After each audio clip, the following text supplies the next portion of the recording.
গোপন সংবাদের ভিত্তিতে অভিযানে নেমে 5 কেজি 995 গ্রাম শুকনো গাঁজা উদ্ধার করা হয়েছে। সাথে বহিরাজ্যের এক মহিলাকে গ্রেপ্তার করা হয়েছে।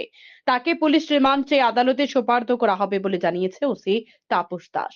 ওসি তাপস দাস জানিয়েছেন, গোপন সংবাদের ভিত্তিতে থানায় খবর আসে আগরতলা রেল স্টেশন দিয়ে এক ব্যক্তি গাঁজা পাচার করতে আসবে। সে খবরের ভিত্তিতে রেল স্টেশনের পার্শ্ববর্তী এলাকায় পুলিশ অভিযান চালিয়েছে। ওই সময় সন্দেহভাজন এক মহিলাকে আটক করেছে পুলিশ। তল্লাশি করে তার কাছ থেকে 5 কেজি 995 গ্রাম শুকনো গাঁজা বাজেয়াপ্ত করা হয়েছে।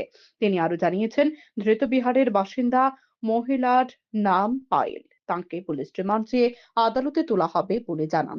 গতকালকে আগরতলা রেল স্টেশনে একজন মহিলাকে গ্রেপ্তার করা হয়েছে।